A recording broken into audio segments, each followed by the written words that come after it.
I prefer to blend in with the crowd, or I like to be the center of attention. This is pretty easy for you. Like, well, yeah, in real life, I don't even want to be in a crowd. I don't want to be seen. But then, I put myself on the internet like this, and clearly I am structuring myself to be the center of attention right now. As you're listening or watching this, how could I say that I'm trying to blend in when I'm putting myself in front of you, in front of hundreds of thousands? Yeah, I enjoy it.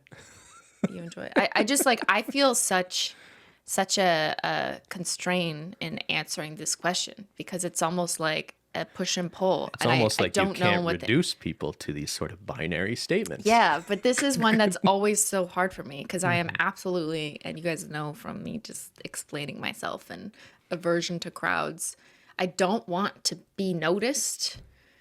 But then here I am, uploading myself to the internet for the purposes of being noticed and watched. So I absolutely understand that that's an inherent contradiction. And I don't even know how to reconcile it. It's one of those things where I'm like, I don't know the answer.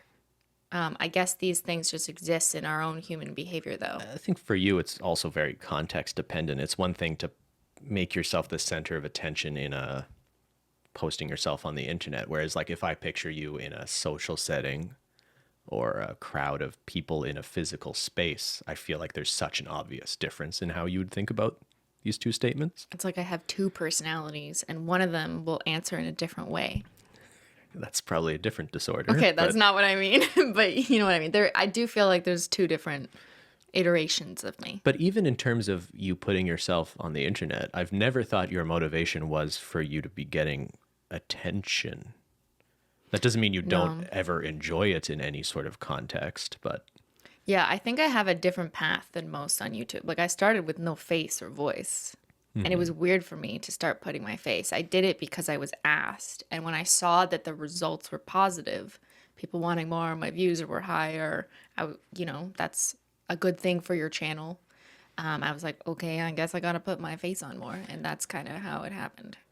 Yeah, I think you embraced, I don't want to make it sound overly strategic, but you embraced this idea of like, this is how you grow. Yeah. And you sort of, I was almost getting as that if it was a advice too, game. like people at, I think YouTube, like my early partner manager. And you also became popular on YouTube at a time where it was on the cusp just before people started doing it, knowing you could make a lot of money doing it.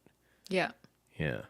I had no idea you could even make money with the first like 6 months of videos I uploaded. They weren't monetized. Yeah, you kind of forgot to turn on monetization well, I didn't know, for your channel. because it wasn't like in the news in the way it is now. It wasn't really known, yeah. Yeah, I'm sure if I like looked for it, I could have found it, but I just was like, I don't know, people just want videos of my nails that I had on Instagram, which I was also not being paid for. So like, I don't want to bias you, but Okay, I think, yeah, I want to blend in with the crowd, but I realize that that's...